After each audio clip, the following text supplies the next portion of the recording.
We are not able to take care of her. That was what my children told the discharge nurse. I was still in the wheelchair, staring straight ahead. Exactly 1 hour later, CBS New York aired a breaking segment. Decorated Colonel Grace Gallagher awarded $8.8 million and a private beach estate. That evening, they came rushing to my door, holding flowers and fake apologies. But it was already too late, because I had done something they never saw coming, and the world had already seen what kind of children I raised. They said it with straight faces, no hesitation, no shame. We are not able to take care of her. That was the line my son delivered, standing just outside the rehab unit, where I had spent 3 months relearning how to dress myself, how to eat with trembling fingers, how to move forward in a world where my spine would never fully recover. I was there when they said it. Still in the wheelchair, still weak from weeks of physical therapy and painkillers. They did not even wait until I was out of earshot. My daughter folded her arms. My son kept checking his phone. They looked at me like I was a billing issue, not a person, not their mother. The nurse glanced over at me, her eyes soft with something between sympathy and fury. She asked if they needed help coordinating in-home support. My daughter shook her head. My son muttered something about busy work schedules and his HOA meetings. "We're not set up for full-time care," he added. "It wouldn't be safe." For whom, I wonder? They left soon after that, with the discharge paperwork unsigned. No hugs, no thank you, no see you soons, just the sound of car keys and a quick exit. But I didn't cry, not in front of them. I asked to be wheeled back to my room, and I sat there, under the soft hospital light, as the nurses quietly moved around me. I took out my phone, opened the app, and replayed the footage. The audio was clear, the tone undeniable. This wasn't the first time I had been made to feel invisible, but this was the first time I had proof. Exactly 61 minutes later, CBS New York ran the segment.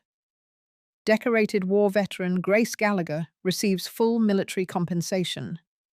Colonel Gallagher, now 73, honored for 25 years of service and a final mission in hostile territory.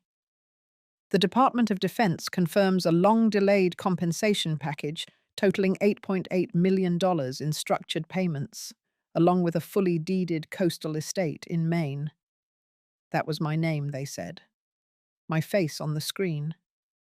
And suddenly everything changed. I don't know who told them.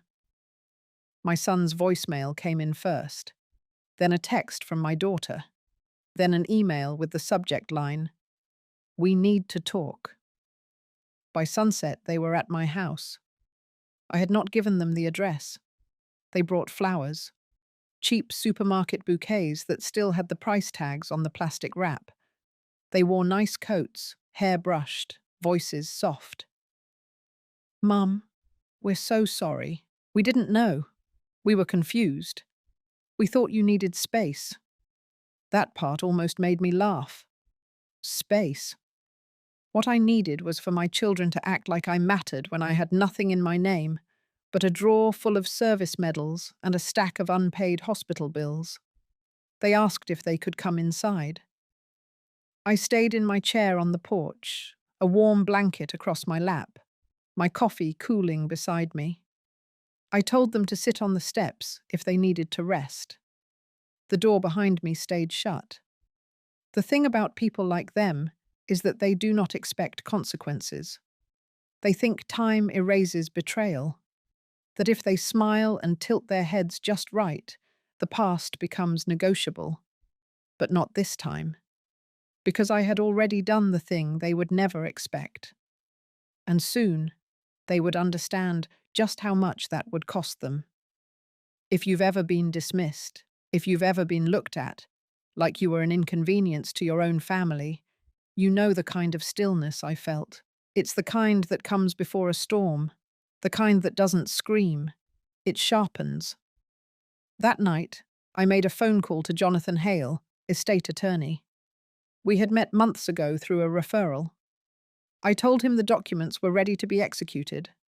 No changes, no adjustments, no hesitation. I also forwarded him the video clip from the rehab center. I told him I had full release to use it however he saw fit. The next morning, my face was on 3 more news channels. I didn't say much, just a few words about dignity, about service, about being discarded too soon. The world watched. But my children, they watched closer, and they started to realize something. The mother they had underestimated was no longer the woman who raised them. She had become someone else entirely, someone they could no longer control, someone they should have never left behind. The morning after the news broke, my front porch was quiet again.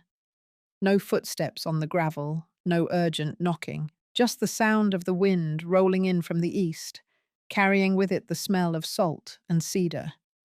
The kind of morning you could mistake for peace if you weren't paying attention. But I wasn't at peace. I was focused.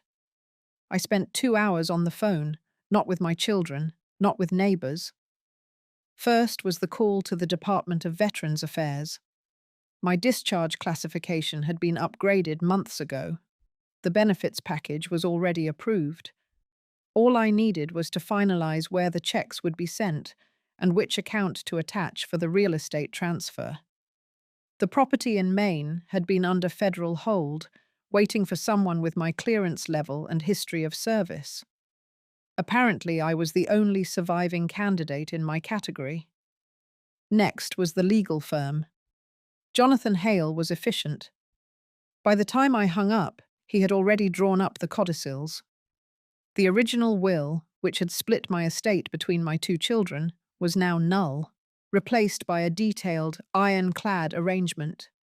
My entire estate would go to the Whitmore Fund for Female Veterans, a program I had helped found but never thought I'd need. I gave him full permission to proceed. He didn't ask if I was sure. He already knew. That afternoon, I reviewed every document from my hospital stay. Every bill, every signature my daughter had forged to access my insurance account, every online transaction where my son had rerouted federal notices to his own email. They were small things, spaced out over years, but they painted a clear picture. This wasn't neglect. This was strategy. They had seen me as a structure, a system, an asset that could be used, drained, then discarded once it became too high maintenance. They were about to learn what it meant to underestimate a woman who had navigated hostile territory and congressional briefings in the same week. I called an old contact from my service days, a journalist now working as an independent media consultant. I sent her copies of the documents, the rehab footage, and my attorney's summary. She called back 30 minutes later, breathless. "You're not just a story," she said. "You're a warning." I told her she could use whatever she needed under one condition. The piece had to focus not on me, but on what happens when people mistake silence for surrender. She agreed. Within 48 hours, 3 national outlets picked it up. The title was clear: Decorated Colonel Discarded by Her Own Children. That's all it took. Suddenly my phone wasn't silent anymore. Reporters, radio shows, producers from networks I hadn't watched in years. I didn't say yes to most. I didn't need to. The story was moving with or without me. Meanwhile, Jonathan Hale filed the new will publicly, attaching the footage and financial records as part of a public statement of intent. There was nothing my children could contest, nothing to argue. It was all legal, witnessed, and dated. Ironclad. I received a cease and desist letter from my son's lawyer 2 days later. Something about slander and emotional damage. I forwarded it to Hale. He sent back a 1-line response. Let him sue. Discovery will be fun. I smiled at that. By the end of the week, the Whitmore Fund was trending. Donations flooded in. Letters from other veterans, especially women, poured into my mailbox. I read every one. Some were heartbreaking, some were angry. All of them reminded me why I had to follow through. Because this wasn't just about revenge, it was about reminding the world that those who build nations should not be thrown aside by the ones they built homes for. On Friday, I drove myself to the local courthouse. My physical therapist had helped me adapt my car with hand controls. I filed a formal restraining order against both of my children, not out of spite, out of caution. The attention made them unpredictable. I wasn't going to be caught unaware again. As I stepped out of the courthouse, an older woman approached me, maybe in her late 60s, maybe more. She didn't introduce herself. She just touched my shoulder and said thank you. That night, I sat in my study. The documents were filed, the signatures finalized, the transfer of funds in motion, the home in Maine being prepared. And I was no longer afraid of being alone, because alone doesn't mean powerless. It just means nobody's standing in your way. I poured myself a glass of water, opened the window, and let the night air in. It didn't feel like a war anymore. It felt like the beginning of something better. 3 days after the new will was filed and the story aired nationally, I got a call from CBS New York. They wanted a second interview. This time, not at my home, but at their studio. The producer said their inbox had been flooded with messages. Viewers wanted to know more, not just about my service, but about the decision to cut off my children entirely. They didn't want inspiration. They wanted truth. I said yes. They sent a car. The driver shook my hand and opened the door with the kind of respect you don't often see anymore. I could tell he knew who I was, but he didn't say it out loud. I appreciated that. At the studio, everything moved quickly. Hair, mic, lights, cue cards. The host, a young man named Marcus, asked if I was nervous. I told him no. When you've been shot at in a foreign desert, a camera isn't much of a threat. We went live at 6 p.m. The segment opened with clips from my military career, a few shots from the ceremony in DC, then the footage, the one from the rehab center, the hallway camera, the voices clear. We are not able to take care of her.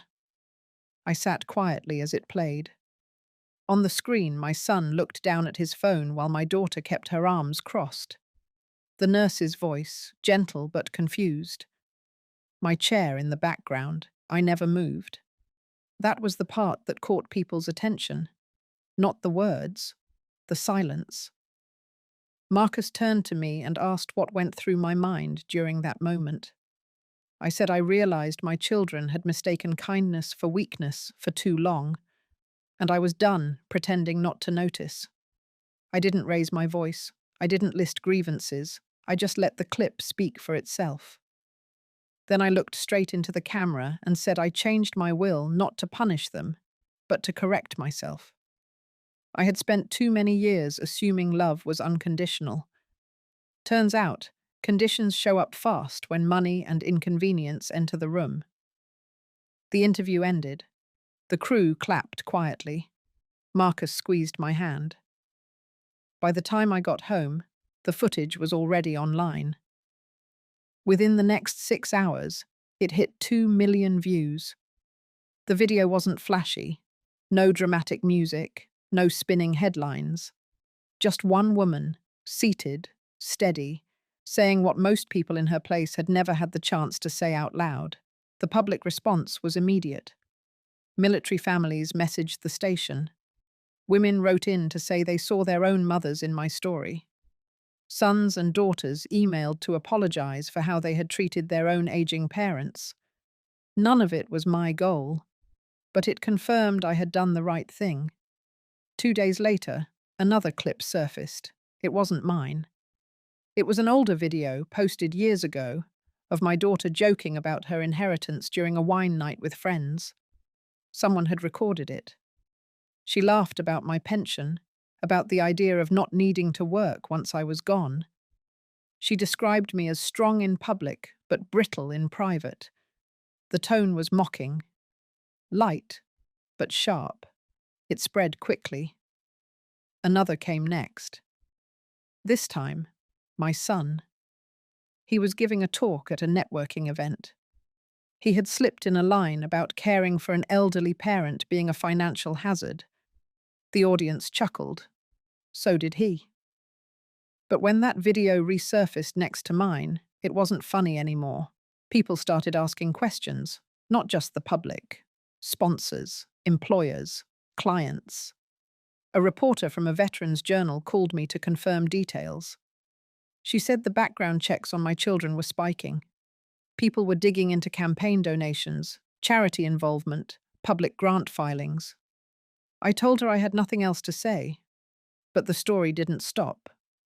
A week after the broadcast, Hale forwarded me a notice. A formal inquiry had been opened into potential misuse of power of attorney during my surgery recovery period. The hospital had flagged inconsistencies in their billing system tied to my name. Multiple attempts to authorize financial documents without proper signature. Timing aligned with my stay in the ICU. The investigation was real now. My children didn't call again, but they responded the only way they knew how. They went online. First, a joint statement posted to my daughter's social media. It was polished, professionally written. They claimed regret. They said things had been misrepresented, that family was complicated, that forgiveness was a journey. It didn't land well.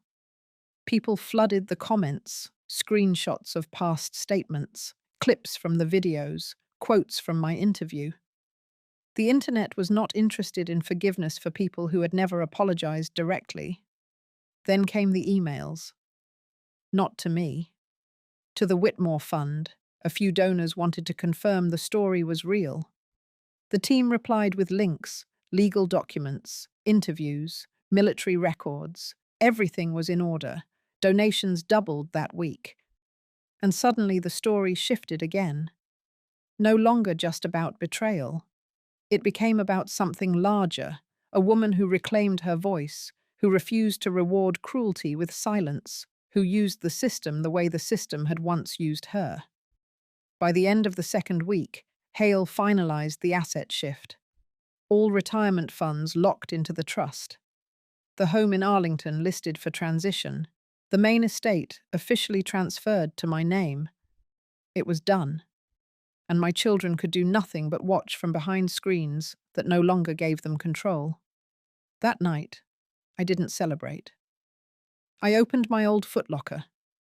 Inside were letters from deployments, photos from training camps, badges I had earned in places that no longer existed on a map. I laid them out on my desk, one by one. Then I opened the drawer where I had once kept the original will. Empty now, but not lost, rewritten, reclaimed, and for the first time in a very long time, truly mine. The week following the second interview felt different. The house was quieter, but not in a lonely way. It was the kind of quiet that arrives when you've turned the last page of something that once drained you. I was finally watching the storm settle, but the winds outside hadn't stopped. Not for them. By Monday morning, the first wave of consequences rolled in. My daughter's employer released a statement distancing themselves from her. They cited conflict of values and public backlash. The phrasing was clinical, but the meaning was crystal clear. She had become a liability. She had taken her private disdain and turned it into a public disgrace, and no company that relied on image wanted anything to do with that. I didn't find out through her. I found out through my attorney, Jonathan Hale. His firm had been monitoring all public developments for potential litigation risks. Not for me, but to prepare for what they might try to throw back. But nothing came from their side. Not a word. No calls, no messages, just silence and fallout. The next day, it was my son's turn. He had been serving on the board of a local non-profit focused on elder wellness. The organization issued a notice removing him from the board, effective immediately. They thanked him for his time and effort, but made it known that they could, in good faith, retain anyone involved in what they called a betrayal of the elderly and infirm. His name was scrubbed from the website within hours. His LinkedIn account went private. His professional profile vanished like it had never existed. More messages came to the Whitmore Fund. Donations continued, but so did stories. Other elderly parents, veterans, estranged families, people who had quietly endured what I endured, now choosing to speak up because someone had gone first. Then the legal letters started arriving. The Office of the Attorney General of the state notified my legal team of a preliminary inquiry into financial exploitation of a vulnerable adult. It was based on the flagged hospital activity. Records showed multiple access attempts to my medical proxy portal during the time I was unconscious. Emails traced to my son's IP address. 2 withdrawal attempts, stopped only because the bank required live voice verification.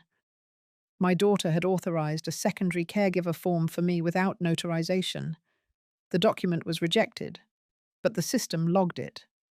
The name used was hers, but the handwriting on the scan wasn't. The investigation moved faster than I expected. Jonathan Hale advised I remain quiet while it unfolded. I agreed. There was no need to chase anything. The damage had already been done, and they had done it to themselves. One evening, while sorting mail on my dining table, I found an envelope addressed by hand. No return address. Inside was a folded printout of a GoFundMe campaign. The title said it all. Help rebuild after family fallout. The photo was my daughter, hairstyled, makeup perfect, eyes misty. The description framed her as a misunderstood child caught in a viral storm. She described me as distant, cold, too proud to allow help. Said the inheritance story had been twisted by the media. I didn't respond. 3 days later, the platform took the page down for violating their terms. It was hard to keep track of how many ways they tried to spin the story. From carefully written public statements to quiet emails behind the scenes, they cycled through every stage of damage control. But none of it landed. Because what they didn't understand was that this wasn't just a story anymore. This had become a reckoning. People were watching not because I had been wronged, but because they had seen what it looked like when someone actually did something about it. They weren't following a scandal. They were following a shift. The final blow came from the bank. A letter to my son. Denial of his request to refinance his home. Reason: unstable financial reputation, pending legal inquiry, and public character concerns. Jonathan obtained a copy. It was clean and sharp, without room for debate. He called it the end of the rope. And it was. For years they had operated in shadows, quiet digs, subtle manipulations, passive threats, always just under the radar, always careful enough to seem like nothing serious. But now, every word, every email, every unkind comment had a mirror, a digital paper trail, and the world was paying attention. In the meantime, the main property was finalized. I received the keys in a leather-bound folder. The house was pristine, white siding, wide porch, ocean air that smelled like freedom. I hadn't walked inside yet, but I had already decided that when I did, it would be on my terms. I sat on the edge of my bed that night, holding the folder in my lap. Not long ago, that bed had felt like a prison. I had laid in it with bruised ribs, a weakened spine, and the crushing weight of being discarded.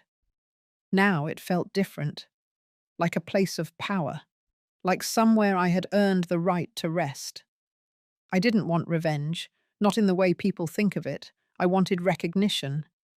I wanted the truth to stand on its own legs, even if mine couldn't anymore. And it had. The fallout wasn't pretty, but it was necessary. No more whispers, No more fake smiles. No more pretending everything was fine while my dignity bled in silence. This time, they weren't the ones telling the story, and I wasn't the one being silenced. It wasn't a letter. It wasn't a call. It wasn't even a lawyer. It was Brandon himself who showed up at my door. He didn't knock like a stranger. He knocked like a man who still believed he had a key, a right, a reason to be let in. It was a firm knock, followed by silence, then two more like punctuation. I didn't open immediately. I stood in the hallway for a few seconds, letting the knock echo through the house. Then I walked to the door and opened it. He looked older than I remembered. Maybe it was the suit. Maybe it was the tightness around his mouth or the thinness in his eyes. Or maybe I had changed more than I thought, and now I could see him without the filter of hope. "Hi, Mum." That's all he said. No apology, no question. Just those two words, like everything that had happened was somehow suspended. I stepped back and let him in. The air inside shifted the moment he crossed the threshold. Not because I was afraid, but because I had waited too long for this moment to not feel the weight of it settle into the walls. He looked around the house, at the new paint, the shelves of books, the framed photos I had put back up after years of hiding them. He didn't comment. He just stood, quiet, before finally sitting on the edge of the chair across from mine. He didn't ask how I was. He didn't mention the fund, the fallout, the letters. He didn't bring up the GoFundMe page or the CBS interviews or the subpoena from the state attorney. He only said one thing. "You humiliated us." It wasn't anger. It was something colder, like betrayal dressed up as dignity. I nodded once, and you abandoned me. He blinked, but he didn't flinch. His expression was tight, like he hadn't expected me to respond that directly. I didn't raise my voice. I didn't let emotion crack through the seams. I stayed still, grounded. "You said you couldn't care for me. Those were your words." He looked down at his hands. They were clenched. "You said it in front of a nurse, in front of strangers, while I was in a wheelchair, with staples in my back and blood still under my fingernails. You said it, then left me." His eyes met mine. That was the first moment he looked like my son again. And that was the hardest part. Because that face was the same one I used to see running into the kitchen asking for pancakes. The same one that cried into my shoulder when his dog died. The same one that once said he'd never let anything bad happen to me. I let the silence stretch between us. "You made sure the world saw that part," he said. I didn't correct him. I didn't say that the world had already seen everything before I ever opened my mouth, that all I did was stop hiding it. He stood then, walking toward the fireplace where I had a small framed flag. It had been folded neatly from my retirement ceremony, set in a wooden triangle case. He picked it up, looked at it for a long moment. "You really think this changes anything?" "This is not revenge," I said. "This is restoration." He turned sharply. "You made us look like monsters. You did that yourself." His mouth opened like he had more to say, but then it closed again. I stood too, my spine still healing but steady. "You forgot who I was," I said. "You thought because I aged, because I slowed, because I was quiet, that I stopped being someone you had to respect. But I served this country for 25 years. I bled for it. I rebuilt myself in silence, and I gave you everything I had." He looked at me, not as a son looking at a mother, but as a man looking at someone he could no longer control. "I didn't write you out of my life. You did." And then I walked to the door and opened it again. He didn't move at first. "It's done," I said. "The estate is sealed. The fund is public. The truth is out. There is nothing more for you here." He took a slow breath. then set the folded flag back on the mantel. For a split second, I saw something break in him. Not remorse, not shame, something lonelier, like he realized he had bet against the wrong parent. He walked past me without a word, out into the late afternoon sun. I didn't close the door right away. I stood there, watching him walk down the path, his shoulders stiff, his steps uneven. When he reached the sidewalk, he paused. I thought he might turn around. He didn't, and that was the end of it. No yelling, no courtroom theatrics, just truth, spoken plainly, in the house he thought he still had a claim to. After I closed the door, I didn't cry. I didn't feel triumphant either. I just felt clear. It was done. The confrontation had come. Not as fire, but as ice. Slow, cold, final. Not all victories are loud. Some are just quiet confirmations that you're no longer afraid. After the door closed behind Brandon, the silence inside the house felt heavier than before, but not in a painful way. It was the kind of silence that followed a storm. Not peace, not yet, but stillness. A space where nothing was spinning anymore. I sat in the armchair he had just vacated, not because it belonged to him, but because I wanted to understand what it felt like to be on that side of the room, facing the woman I had become, facing the walls that now held a new kind of memory, not of abandonment, but of reclamation. Outside, the sun had slipped behind the clouds. The breeze off the water carried the faint scent of salt and pine. I could hear the soft clinking of wind chimes from the back porch. They weren't fancy.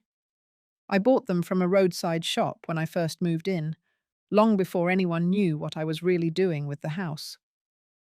That evening, I made tea, not to soothe anything, but because my body still craved routine.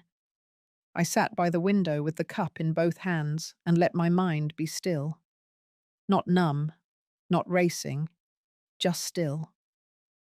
There was a time I would have spent that night writing in journals, revisiting conversations, dissecting every word exchanged. But not now. Now, I had no desire to replay anything. The moment had passed, and it had done what it needed to do. In the days that followed, I did not speak to the press. I ignored every request for interviews, every message from local networks wanting a follow-up. The story had lived its life. Let them archive it. Let them move on. I began to return to the things that made me feel grounded. I walked the path near the dunes every morning. I started rebuilding the vegetable garden that had gone wild during the surgery months. I rejoined the Veterans Circle, not for stories, but for stillness, for presence. One afternoon, during a quiet community potluck at the marina, a woman named Delilah handed me a small wrapped bundle of linen.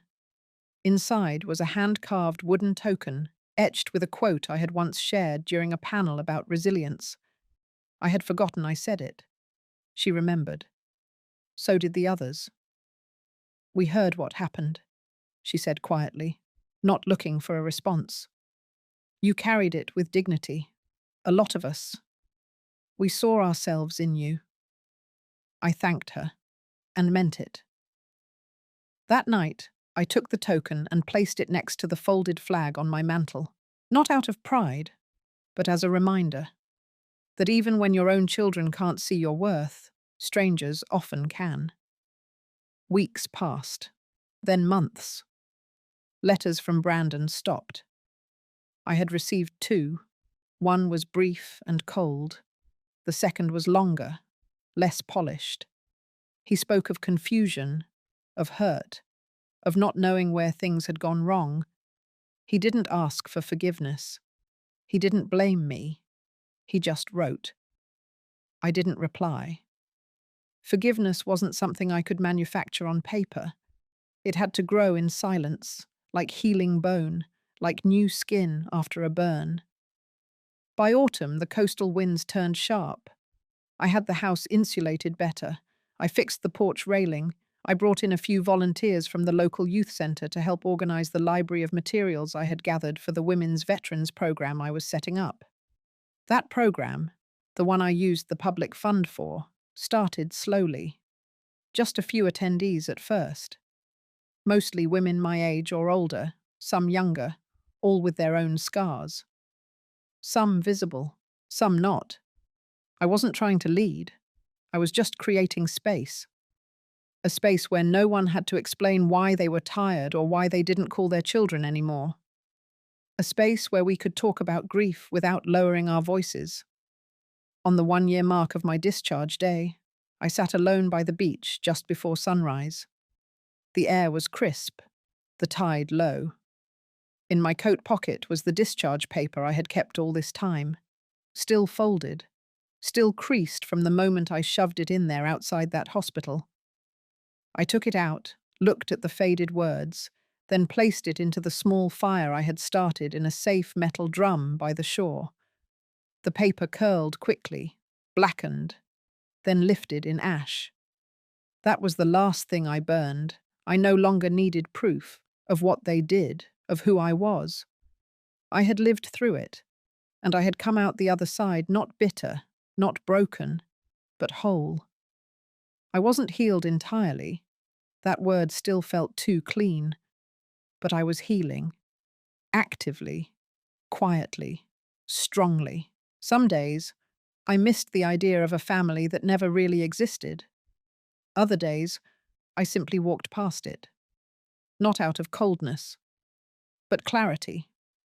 In that space between grief and peace, there was a kind of freedom I had never known before. Not the freedom to escape, but the freedom to stay and make this life, at last, entirely mine. By early spring, the program had a name. We called it Stand and Still, a place for women who had carried the weight of wars, abroad, at home, in silence. Not just soldiers, not just mothers.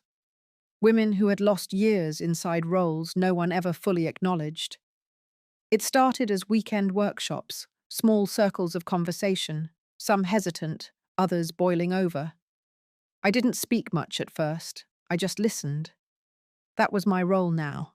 Not to lead, not to preach, just to be there, solid, consistent. The funding I had redirected from the public grant made sure we had space. We rented a quiet building by the old pier, close enough to the coast that we could smell the salt, far enough that the breeze wasn't a distraction. One of the rooms became a small reading centre, another, a quiet meditation space. We didn't fill the walls with slogans or flags, just soft light, clean air, coffee, and time. Time was the rarest thing for these women. Time to speak without interruption, time to sit without being useful, time to cry without being told to be strong. One woman, Regina, used to sit at the back near the bookshelf.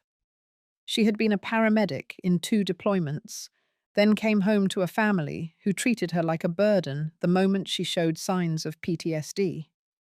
She didn't talk much for the first few weeks, but she kept coming back. One day she brought cookies. Another week she left a poem tucked under the coffee pot. Things grew slowly. Then all at once, a local news article picked up the story. Not about me, about the centre, about the women, about what it meant to finally have a place not shaped by charity, but by recognition. Not a shelter, a haven, a choice. That coverage brought letters, dozens of them, from women all over the state, some asking to join, some offering to volunteer, others just needing someone to know they existed. I read each one. Some late nights, I stayed behind after everyone left and ran my fingers across the names on the attendance list.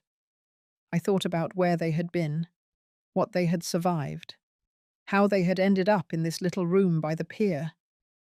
Then I looked at my own name, and I felt, for the first time in a long while, that I belonged too. The shift in me didn't come loud. It came quietly, like how the body begins to trust sleep again after years of hypervigilance. At some point, I stopped bracing for Brandon's next move. I stopped scanning headlines to see if my family name had been dragged into something again. I stopped hoping for an apology. Forgiveness wasn't something I owed anyone, not them, not myself. What I did owe was this: to live forward, not from spite, but from clarity. The turning point came one afternoon when I stood outside the centre, hands deep in soil, planting spring bulbs with two new volunteers. One of them, a young girl named Frances, asked how I got the idea for Stand and Still. Her voice was casual, her eyes curious. And I said quietly, I built what I wish had existed when I came home. That was it. Not revenge, not pride, just presence, just purpose. Weeks later, a letter arrived, not from Brandon, from Rachel, his wife. It was brief and handwritten. She said she had left him, that she was living with her sister in Virginia. She didn't ask for anything. She just said she was sorry, and that she now understood what I had been trying to protect. I read it once, then placed it in a folder I kept tucked in a drawer with old photographs and discharge certificates. I didn't write back. Not yet. Not out of anger, but because some words needed time to settle, to prove they weren't just guilt wrapped in ink. Instead, I took that afternoon to visit the beach. I walked barefoot across the sand. Cold at first, then familiar. Somehow, walking away from pain without needing to be seen doing it was more powerful than every press headline that came before. That night, during a group session, Regina finally spoke. Her voice was cracked but steady. She said she hadn't spoken to her kids in over a year, said her eldest had told her to stop pretending she had anything worth offering, said she had started to believe it. Then she looked up at me and said, "But not anymore." And in that moment, I realized something deep. This was not a second act. This was not redemption. This was reclamation, a quiet, unstoppable claiming of space that had always been mine. From that week forward, we began documenting stories from the women who came to the center, not for publicity, for preservation. Their words, their truths, their grit, their laughter. We called it the living archive, not to be shown, but to be kept. In a world that moves so fast to forget women once they turn invisible, we were choosing to remember each other in full color. And that, more than anything, became the legacy I was finally proud to build. The letter arrived in a manila envelope without a return address. It was hand-delivered to the front desk of Stand and Still by someone who didn't leave a name, just nodded once and disappeared before anyone could ask. Inside, a neatly folded document. No signature. Just a printed letterhead from a downtown law firm and 3 stapled pages beneath it. I didn't recognize the firm's name, but I knew the format. It was a cease and desist. I sat in my office with the window open. The sea breeze was unusually warm for late spring. I read the letter twice, slowly. It accused Stand and Still of using personal family stories and private financial information for the purpose of defamation and public humiliation. The words were carefully chosen, vague, but heavy. The kind written by a man who wanted to scare, not sue. The firm was representing Brandon. The gall didn't surprise me, not after all he had done. But what did catch my attention was the final line. It warned that if I continued to make public statements that could be interpreted as damaging to his reputation, he would be forced to pursue legal action and revisit the issue of estate distribution. That last phrase wasn't just a threat, it was a provocation. Brandon was still hoping I would make this a war in public, but he didn't understand. I had already won where it mattered. I didn't need to fight him anymore. I had nothing left to prove. But I did need to protect the women at the center, their stories, their safety. So I picked up the phone and called a name I hadn't spoken aloud in years. Marisol Rothwell. Back when I was still in the service, Marisol had been one of the few lawyers assigned to the Veterans Transition Unit who actually listened. She was sharp, unshaken, and had a laugh that could disarm a colonel. She picked up on the second ring. After I explained the situation, she said she'd meet me that evening. She drove up from the city herself. No staff, no billable hours mentioned, just a leather briefcase and her old combat boots. We sat across from each other at the small table in the back room of the center. I handed her the letter. She read it in silence. Then she looked up, eyes steady, and said, "They're bluffing." She explained how the wording was intentionally weak. No direct claims, no admission of harm. It was a scare tactic, nothing more. Still, she said, we'd respond. Not with defense, with clarity. By morning, she had drafted a reply. It was calm, professional, and devastatingly precise. It affirmed that no personal names had been used in any official communication. It confirmed that all financial documentation connected to the foundation was fully transparent and compliant. And it reminded them, gently, that any further attempt to threaten or intimidate the staff or volunteers of a non-profit working with trauma survivors would be documented and pursued as harassment. We sent the letter, certified mail. No further reply came. But the silence felt loud. 3 days later, I got a call from a producer at a national broadcast outlet. A feature story. They wanted to spotlight the foundation. They had seen the regional news piece and wanted to dive deeper. Normally, I would have said no. I wasn't hungry for attention. But something shifted in me. I remembered the silence that used to follow my son's outbursts. The way I used to fold into myself and apologize, even when I had done nothing wrong. The way my voice would shake around people with power. That silence had cost me years. So I said yes. They sent a small team, camera, microphones, a soft-spoken interviewer who didn't push, just asked to hear the truth. I told them about Stand and Still. I told them about the women who found their way here. I told them about my time in the military, the injury, the surgery, the rejection, the aftermath.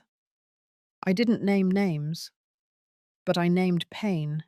I named dignity. I named recovery. The segment aired on a Friday evening, prime time, right after the local news. And in the final minute of the story, they mentioned a small detail from public records, that the founder of Stand and Still had redirected her entitled veteran benefits and housing stipends into a publicly registered community trust. Total value, $8.8 million. That detail was factual and intentional. Because that night, Brandon's silence ended. He showed up at my house, not alone. He brought a lawyer, a different one this time. Younger, eager. They stood outside the front gate, trying to look official. I didn't come out, but I had the camera system running, the one I had installed after the last incident. Their voices were recorded, demanding, entitled. My assistant forwarded the footage to Marisol. She sent one letter. This time it wasn't vague. It formally barred Brandon and any legal representative of his from contacting me directly or entering the property without prior consent. Any future attempts would be considered trespassing and met with formal charges. 3 days later, a formal apology arrived. Not from Brandon. From the firm. They had dropped him. The official reason was conflict of interest. But I knew he had become a liability, a man who had tried to silence the one woman who no longer needed him.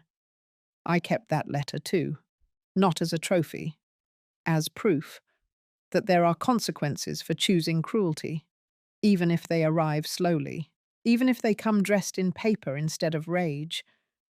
And for the first time since my surgery, I slept through the night.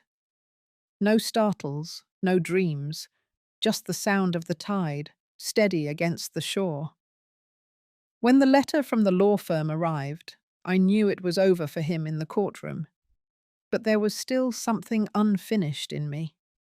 It wasn't just about shutting him out legally. I needed to face him, not for closure, not for forgiveness. I needed him to look me in the eye and see the version of me that he could no longer manipulate, the one who had come back from the battlefield, the one who had survived surgery, betrayal, abandonment, the one who had built a legacy without him. So I made the call myself, not to Brandon, but to his wife. Samantha answered on the second ring, voice clipped and cold like she had been rehearsing detachment for weeks. I didn't explain much. I simply said, "There are papers left at the house. His name is still on one of the storage units. He might want to pick them up before the lease expires." She paused, then said she'd send him that weekend. He came alone, Saturday morning, late. The sun was already high, and I had left the front gate open, just for him. I waited in the backyard, where the garden met the cliff's edge, overlooking the wide, quiet stretch of coastline I had learned to call my sanctuary. When he came through the back door, he didn't speak. He didn't even look at me. He just stood there, hands in his pockets, waiting for me to break the silence. But I didn't. He was the one who had to speak this time, and he did. "So this is what it's come to," he said, voice low and bitter. "You really had to drag all this out in public." I didn't flinch. He kept going. "Do you think this makes you strong, humiliating your own son, turning the press into your personal revenge tool?" I turned toward him slowly. "You humiliated yourself, Brandon."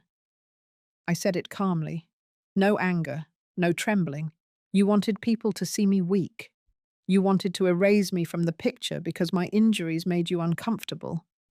You didn't expect me to survive. You didn't expect me to rise." His face twitched at that, like I had touched a nerve he didn't know was exposed. I walked a few steps toward him. No rush. Just the steady pace of someone walking through the fire without burning anymore. "You said you didn't have the capacity to take care of me.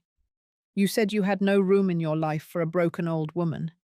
But what you really meant was, you had no room for a woman who could no longer be used." He opened his mouth, but I held up a hand. "I'm not here to argue. I'm not here to hear excuses. I just want you to see this place one last time, because after today, you'll never step foot on this land again." He frowned. I continued. "You remember the guest house in the back? The one you always said would be your retirement space. I converted it into transitional housing for women coming out of abusive family situations. The lease is signed. Renovation starts next week."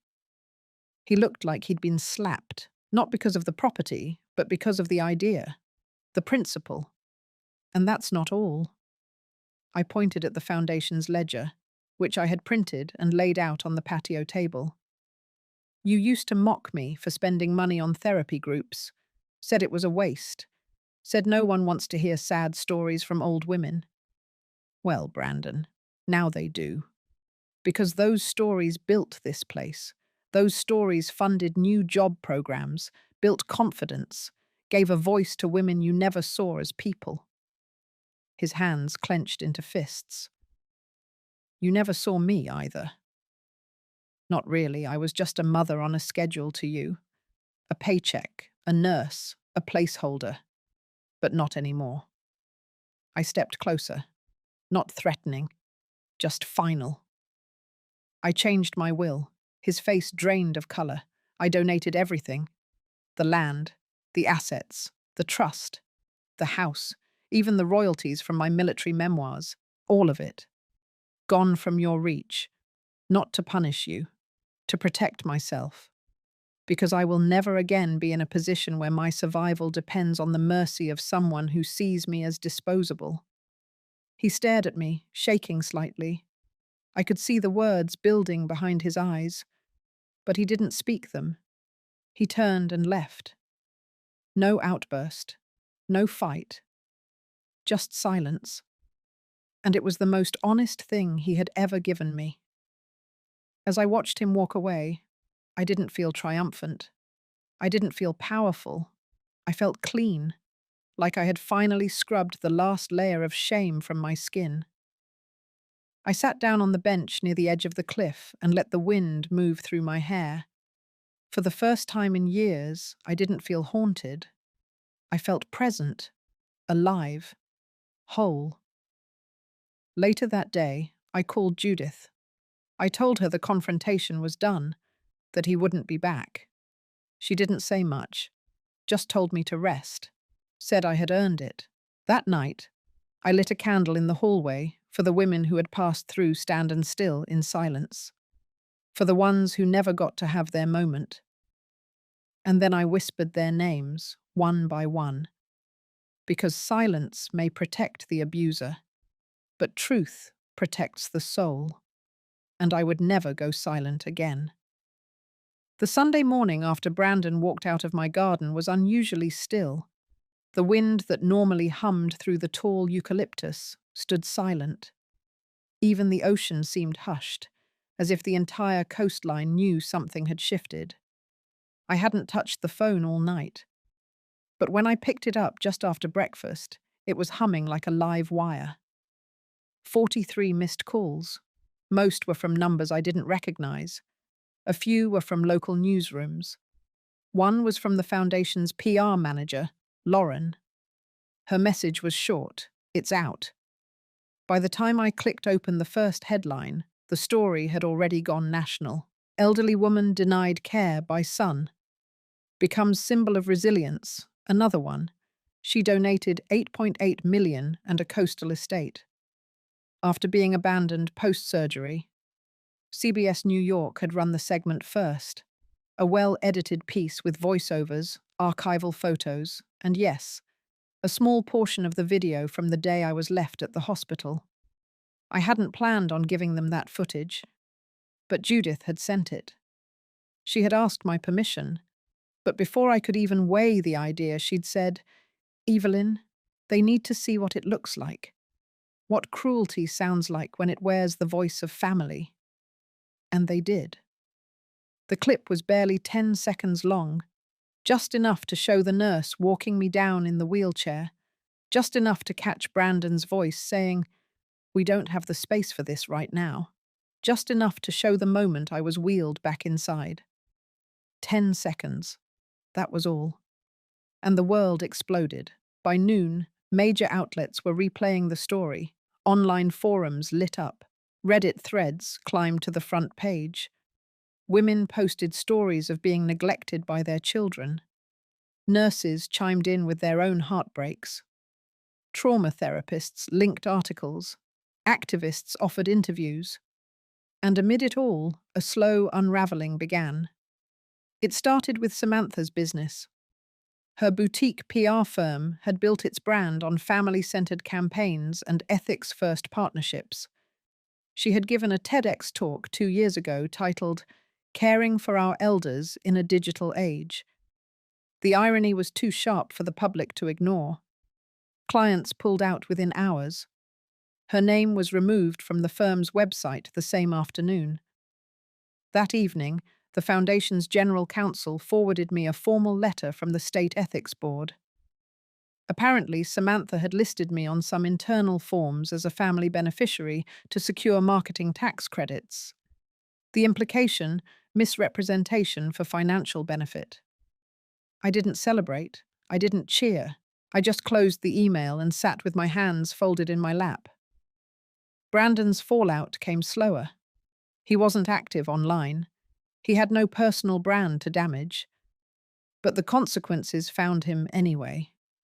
3 of his former colleagues from the real estate development group came forward, anonymously at first. alleging that he had used my name and credit score to float bridge loans for one of his stalled property projects. I had no idea. But the bank statements didn't lie. There were temporary authorizations tied to an old joint account I had long stopped using but never officially closed. By midweek, a federal inquiry was opened into the legitimacy of those funds. And just like that, the story took another turn. This time, the headlines read, "From abandonment to fraud. How one woman's quiet justice exposed family secrets." I barely recognized my own life. Strangers mailed me letters, handmade cards, knitted scarves. A woman from Minnesota sent me a journal with a note inside that said, "You helped me leave my daughter's house. I didn't know I had the right." Through all of it, I kept moving slowly. I kept drinking my morning coffee with cinnamon. I still walked down to the shore at sunset. I still answered every letter by hand, even if it took me until midnight. But beneath that calm, there was something new blooming in my chest. A quiet certainty that telling the truth, even in 10 seconds, could turn the tide of silence into a wave of reckoning. By the second week, the Attorney General's office contacted me for an official statement, not just about the financial misconduct, but about emotional elder abuse. It had been years since anyone used the word abuse in my context. People usually saved that word for bruises, for screams. But neglect was abuse. Silence was abuse. Being discarded after surgery was abuse. So I gave them my statement. I didn't embellish. I didn't dramatize. I simply told them what happened, what was said, what was not said, and what I had to do in order to survive. Then I handed over the folder I had once carried to Brandon's house, the one with the documentation, the bank traces, the notarized letters, and I walked home without a single tremble in my step. That night, Lauren called again. She said we had been nominated for the National Women's Resilience Honor. I told her I wasn't interested in walking stages or posing for photographs. She understood. Then she asked if she could include my story in a special publication about financial and emotional elder empowerment. I paused, then said yes. But only if we used other voices too, the ones who didn't get headlines, the ones who had disappeared in silence. Because my story was never just mine. It was the story of 1,000 quiet mothers, the story of women who had cooked meals with hands swollen from arthritis, who had cleaned after grown children too proud to say thank you, who had been called too much, too old, too tired, only to rise again and still stand. The letter arrived without ceremony, no return address, no embellishments, just a plain white envelope that looked like any piece of forgotten mail. But the moment I held it in my hand, I knew it was from him. Brandon's handwriting was unmistakable, tight, sharp, the kind of script that always looked like it was written under pressure, like someone always trying to prove a point. Inside, there was a single line, written dead center on a blank page. "You win. No apology, no explanation, not even his name." For a moment, I stood on the porch with the letter open in my hand, letting the cold coastal wind pull at my sleeves as seagulls circled far above, and I realized that those 2 words were more honest than anything he had ever said to me before. I didn't respond. There was nothing left to say, but I knew what the letter meant. It meant he would come. That Friday, just past 3 in the afternoon, his car appeared at the edge of the gravel drive, the same one he used to race down when he came home from college, when he still called this place home. This time, he parked further away, not daring to cross the invisible threshold, as if the house no longer welcomed him. And maybe it didn't. He stepped out slowly. No Samantha beside him. No frantic energy, no false charm. Just a man walking up the porch with the weight of a ruined legacy pressing down on his shoulders. I didn't greet him with words. I didn't need to. He knew why he was here, and so did I.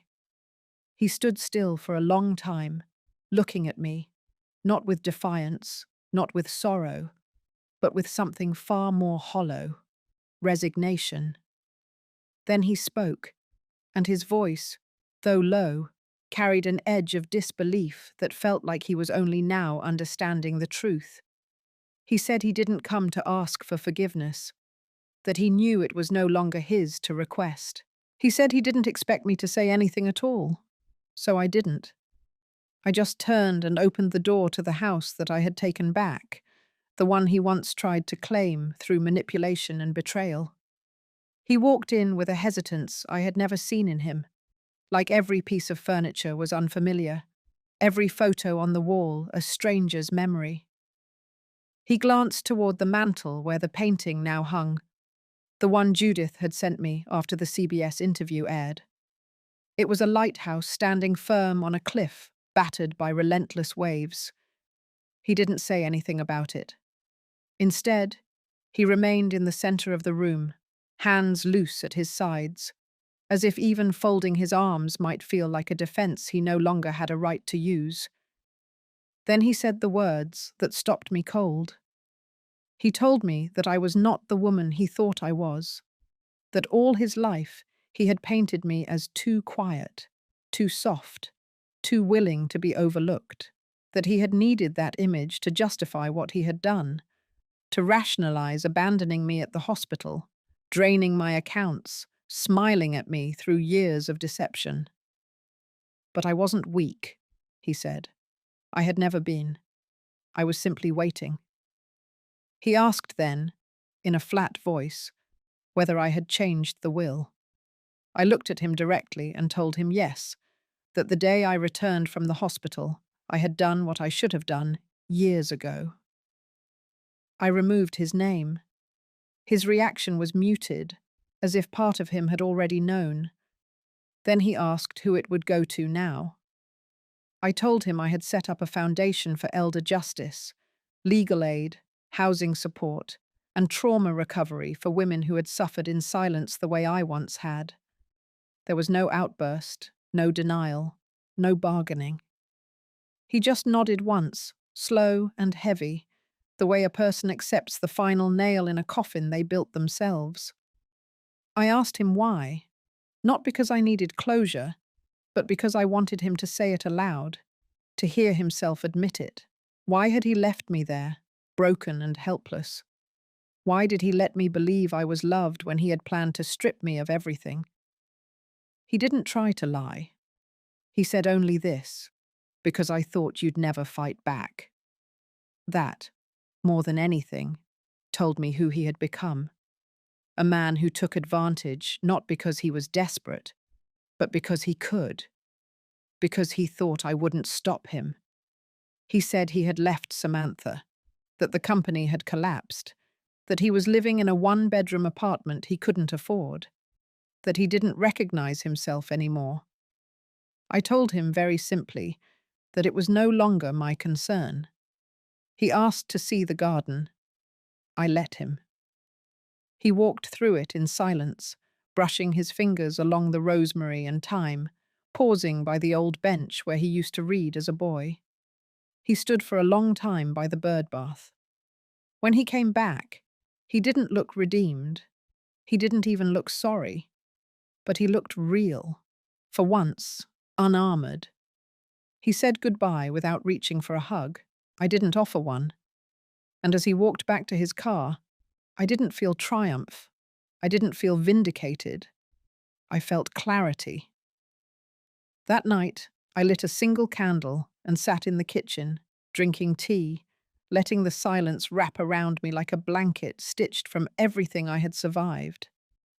I thought of all the women who had been cast aside, made invisible, turned into cautionary tales or burdens. And I knew I wasn't just living for myself anymore. I was living proof that survival wasn't enough.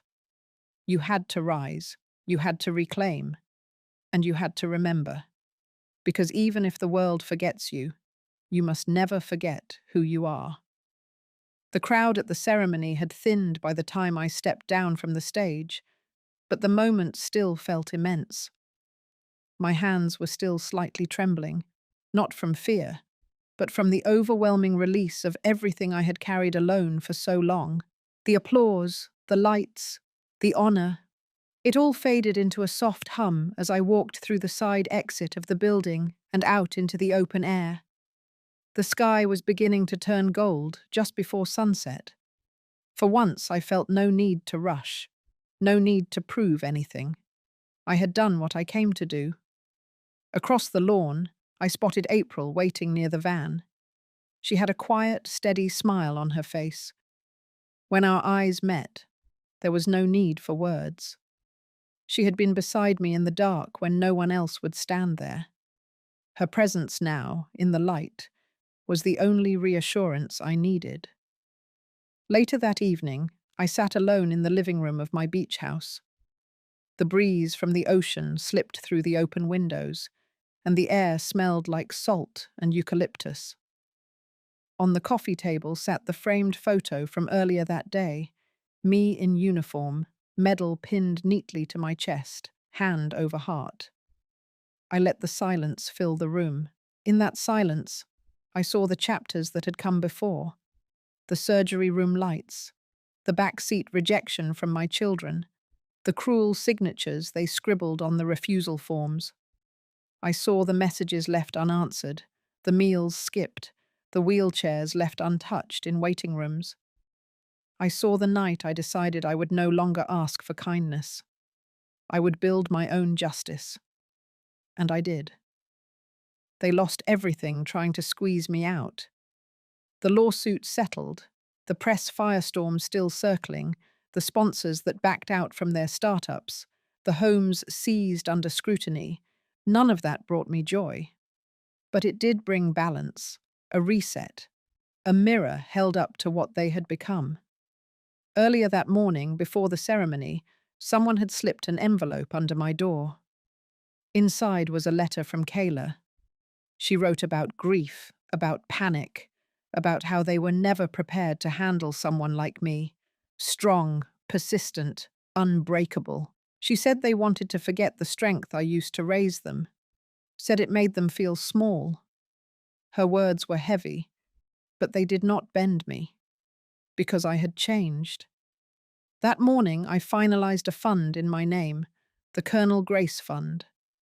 A portion of the veteran settlement, a share of the media licensing rights, and a large chunk of my late husband's untouched savings were redirected into it. The fund would support older women leaving toxic households, especially mothers like me. Women who had given everything and were left with nothing. Women who needed a second chance, not just survival. I did not build it to make a statement. I built it so the pain would not go to waste. That evening, I received a voicemail from Martin. He had kept quiet through it all, but his voice shook with quiet pride. He told me that I had changed something, not just for myself, but for others watching. Said I had reminded people that being a mother was not a role to be discarded like a coat. It was a history, a legacy, a force. And now I live quietly, not invisibly, not timidly, just quietly. I wake early, walk the shoreline, make tea, read history books. I attend fund meetings every other Wednesday. I still wear the ring my husband gave me. But now I also wear my own name, Colonel Grace Whitlow. They tried to erase me, and all they did was give me a bigger canvas. If this story stayed with you, even just a little, I hope you'll take a moment to think about the women around you, the ones who gave without asking, who stayed quiet too long, who are finally ready to reclaim their place. Leave a comment, share your thoughts, or tell someone you trust what this made you feel. Every voice matters, yours too.